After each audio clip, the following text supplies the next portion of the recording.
இன்னைக்கு நாங்கள் இந்த பதிவில் பிரதேச ஆட்சி என்ற தலைப்பை பற்றி பார்ப்போம். அனுராதபுர கால அரசை எடுத்துக்கொண்டா அரசு நிர்வாக அலகுகளாக பிரிக்கப்பட்டுச்சு.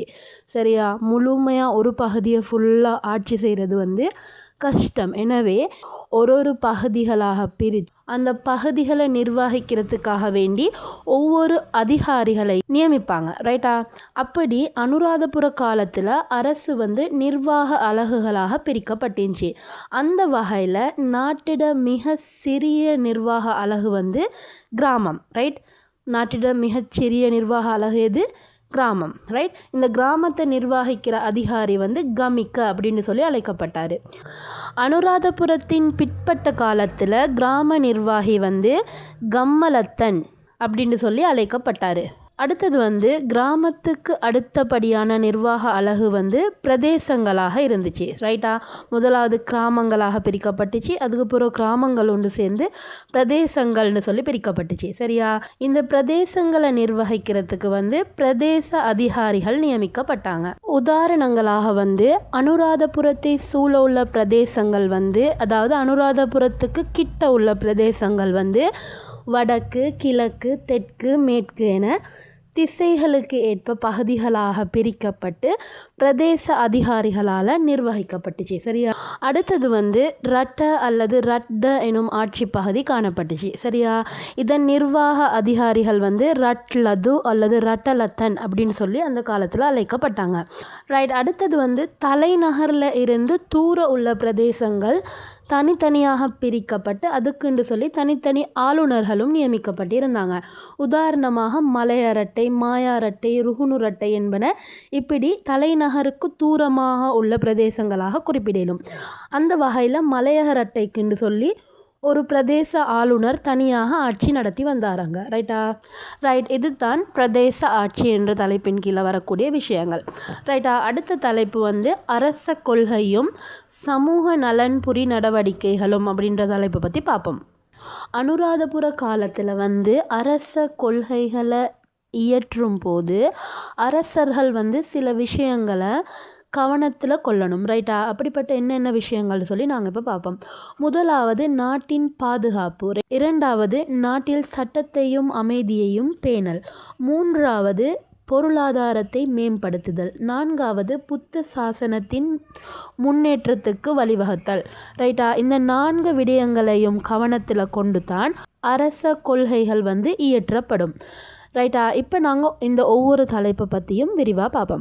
முதலாவது நாட்டின் பாதுகாப்பை திட்டமிடல். முதல்ல அரசனுக்கு மட்டும் நாட்டை தனியாக இருந்து பாதுகாக்க இயலாது. ரைட்டா? எனவே அரசன் நாட்டை பாதுகாக்கிறதுக்காக சில திட்டங்களை வகுத்தான். ரைட்டா?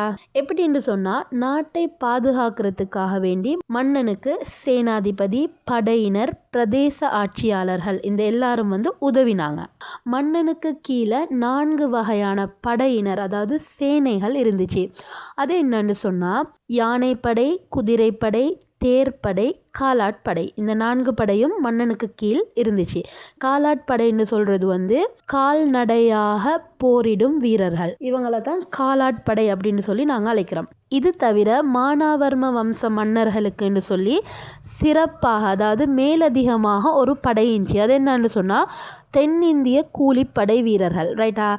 அப்படின்னா என்னன்னு சொன்னால் தென்னிந்தியாவில் இருந்து சம்பளம் கொடுத்து அவங்கள இலங்கை படையில் வச்சுப்பாங்க. ரைட்?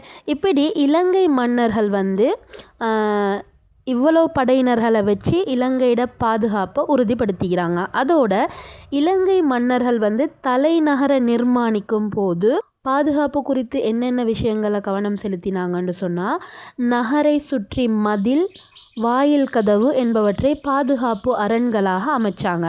உதாரணமாக பண்டுகாபய மன்னனால் உருவாக்கப்பட்ட அனுராதபுர திட்டத்தை குறிப்பிடலும். இந்த படத்தில் பார்த்தீங்கன்னு சொன்னால் உங்களுக்கு விளங்கும் அந்த காலத்தில் பண்டுகாபயன் அனுராதபுரத்தை எப்படி திட்டமிட்டான்னு சொல்லி. ரைட்? அடுத்தது உள்நாட்டு மற்றும் வெளிநாட்டு பகைவர்களிடமிருந்து பாதுகாப்பு பெறத்துக்காக இலங்கையில் கோட்டைகள் மற்றும் பாதுகாப்பு காவல் அரண்கள் அதாவது செக் பாயிண்ட்ஸ் என்பவற்றை அமைத்தார்கள். ரைட்? இது தான் நாட்டின் பாதுகாப்பை திட்டமிடல் அப்படின்ற தலைப்பின் கீழே பார்க்க வேண்டிய விஷயங்கள். ரைட், அடுத்தது நாங்கள் பார்ப்போம் சட்டத்தையும் சமாதானத்தையும் பேணல் அப்படின்ற தலைப்பை பற்றி பார்ப்போம். அனுராதபுர காலத்தில் வந்து ஒரு சிறந்த நீதித்துறை கட்டமைப்பு இருந்ததாக எங்களுக்கு பல ஆதாரங்களில் குறிப்பிடப்பட்டிது. சரியா? அதற்கு சிறந்த உதாரணமாக நாங்கள் மானாவர்ம அரச வம்சத்தினர்த காலத்திற்குரிய கல்வெட்டுக்களை குறிப்பிடலும். இந்த கல்வெட்டுக்களில் பல சட்டங்கள் பற்றி விரிவாக விளக்கப்பட்டிது.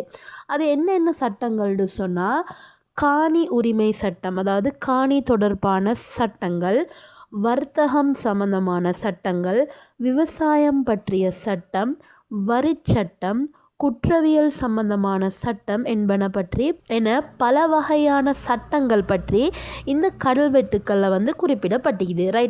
ரைட், அடுத்தது கிறிஸ்துக்கு பின் 10ஆம் நூற்றாண்டிற்குரிய கல்வெட்டான வேவல் கட்டிய கல்வெட்டில் கிராம நிர்வாகம் மற்றும் குற்ற வழக்கு சட்டம் பற்றி பொறிக்கப்பட்டு, அதாவது எழுதப்பட்டு மக்களுக்கு சட்டங்கள் பற்றியும் தண்டனைகள் பற்றியும் அறிவிக்கப்பட்டிருக்குது.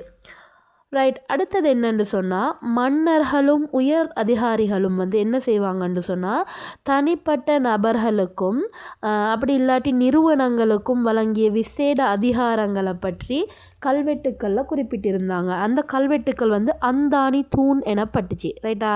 இப்படி அந்தானி தூண் கல்வெட்டு அப்படின்னு சொல்கிறது என்னன்னு சொன்னால், அரச கொடுப்பனவுகள் பற்றி குறிப்பிடுற கல்வெட்டுக்கள் அந்தானி தூண் கல்வெட்டு அப்படின்னு சொல்லி அழைக்கப்படும். ரைட், அடுத்தது நாங்கள் பொருளாதார மேம்பாட்டை உருவாக்குதல் அப்படின்ற தலைப்பை பற்றி பார்ப்போம். பொருளாதாரத்தை மேம்படுத்துறதுன்னு சொல்கிறது ஒரு அரச கொள்கையில் மிக முக்கியமான ஒரு கொள்கை. ரைட், ஒரு நாட்டை கொண்டு நடத்துறதுன்னு சொன்னால் கட்டாயம் அந்த நாட்டோட பொருளாதாரத்தை மேம்படுத்தணும். அதுக்காக வேண்டி அனுராதபுர காலத்தில் உள்ள மன்னர்கள் நடவடிக்கைகளை மேற்கொண்டிருக்கிறாங்க. அந்த காலத்தை எடுத்துக்கொண்டா, அதாவது அனுராதபுர காலத்தை எடுத்துக்கொண்டா எங்களோட நாட்டிட மிக முக்கியமான பொருளாதார நடவடிக்கையாக விவசாயம் தான் இருந்துச்சு. எனவே இந்த விவசாயத்தை மேம்படுத்துறதுக்காக வேண்டி மிக முக்கியமான விஷயம் தண்ணீர். சரியா? இந்த தண்ணீரை பாதுகாத்து கொடுக்க வேண்டியது மிக முக்கியமான விஷயம். அதுக்காக வேண்டி அனுராதபுர காலத்து மன்னர்கள் குளங்கள் மற்றும் கால்வாய்களை கட்டியதோட அதனை பராமரித்து நாட்டின் மக்களோட பொருளாதாரத்துக்கு, அதாவது நாட்டின் பொருளாதாரத்திற்கு உதவி செஞ்சுக்கிறாங்க. உதாரணமாக பண்டுகாபய மன்னனால் அபயவாவியும் வசப மன்னனால் எலகர கால்வாயும் கட்டப்பட்டதை குறிப்பிடலும். ரைட், அடுத்தது நாட்டின் நிர்வாக நடவடிக்கைகளில் ஈடுபடும் போது மன்னர்கள் தங்களது முன்னோர்களின் கொள்கைக்கு மாற்றம் இல்லாமல் செயற்பட்டாங்க. சரியா? இது பெரசிரித்த எனப்பட்டது. அதாவது பெரசிரித்தண்டா என்னன்னு சொன்னால், முன்னைய மன்னர்கள் கடைபிடித்த பாரம்பரிய கொள்கைகள். சரியா? இந்த பாரம்பரிய கொள்கைகளுக்கு பிரச்சனை இல்லாமல் நாட்டின் நிர்வாக நடவடிக்கைகளில் புது மன்னர்கள் என்ன செஞ்சாங்கன்னு சொன்னால் சில கொள்கைகளை உருவாக்கி கொண்டாங்க. ஆனால் அது பழைய கொள்கைகளுக்கு மாற்றம் இல்லாமல் முரண் இல்லாமல் இருந்துச்சு. ரைட்டா? அடுத்தது அனுராதபுர இறுதி காலத்தில் மானாவர்ம வம்சத்தின் ஆட்சி காலத்தில் என்ன நடக்குதுன்னு சொன்னால், நாட்டில் சிறந்த பொருளாதார முகாமைத்துவம் காணப்பட்டுச்சு. சரியா? இதற்கு ஆதாரமாக நாங்கள் என்ன சொல்லலும்னு சொன்னால், 4ஆம் மஹிந்த மன்னன்ட மிகிந்தலை கல்வெட்டை குறிப்பிடலும். இந்த மிகிந்தலை சுவர் கல்வெட்டில் என்ன விஷயங்கள் அடங்கிக்குதுன்னு சொன்னால், மிகிந்தலை விஹாரைட நிர்வாகம் பற்றி இதில் குறிப்பிடப்பட்டிருது. பௌத்த குருமார்கள் பின்பற்ற வேண்டிய பழக்க வழக்கங்கள் பற்றி இதில் குறிப்பிடப்பட்டிருது. அடுத்தது விஹாரைக்கு தினமும் கிடைக்கும் வருமானம் பற்றி இதில் குறிப்பிடப்பட்டிருது. அடுத்தது விஹாரை செலவீனங்கள் பற்றியும் இந்த சுவர் கல்வெட்டில் குறிப்பிடப்பட்டிருது. ரைட், இந்த விஹாரை செலவீனங்கள் பஞ்சிகா எனும் புத்தகத்தில், அதாவது கணக்கு புத்தகத்தில் எழுதி வைக்கப்பட்டுச்சு. ரைட்டா?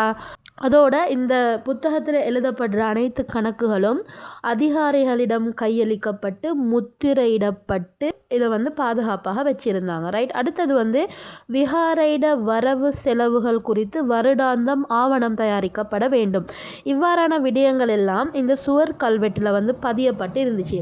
எனவே இதன் மூலம் என்ன தெரிஞ்சு கொள்ளலும்னு சொன்னால், அந்த காலத்தில் சிறந்த பொருளாதார முகாமைத்துவம் காணப்பட்டுச்சு அப்படின்றத அறியக்கூடியதாக. ரைட், அடுத்தது அடுத்தது வந்து சமூக நலன்புரி நடவடிக்கைகள் அப்படின்ற தலைப்பை பற்றி பார்ப்போம். அனுராதபுர கால மன்னர்கள் வந்து மக்களுக்காக பல சமூக நலன்புரி சேவைகளை செஞ்சுக்கிறாங்க. ரைட்டா? அதில் சில மன்னர்களை பற்றி நாங்கள் வந்து சிறு குறிப்பு போல் பார்ப்போம். ரைட். முதலாவது புத்தசாச மன்னன். இந்த புத்தசாச மன்னன் வந்து 10 கிராமங்களுக்கும் ஒவ்வொரு வைத்தியர் நியமித்தான். ரைட். அடுத்தது வந்து முதலாம் உபதிஸ்ஸ மன்னன். இந்த முதலாம் உபதிஸ்ஸ மன்னன் வந்து பார்வையற்றவர்களுக்கும் நோயாளிகளுக்கும் வைத்தியசாலைகளையும் தானசாலைகளையும் நிறுவினான். ரைட். அடுத்தது வந்து முதலாம் உதய மன்னன். இந்த முதலாம் உதய மன்னன் வந்து புலனறுவையிலையும் பதவியாலையும் வைத்தியசாலைகளை கட்டி கொடுத்துக்கிறான். அதோட இந்த வைத்தியசாலைகளை பராமரிக்கிறதுக்காக வேண்டி காணிகளையும் வழங்கியதாக வரலாற்றில் குறிப்பிடப்பட்டிருக்குது.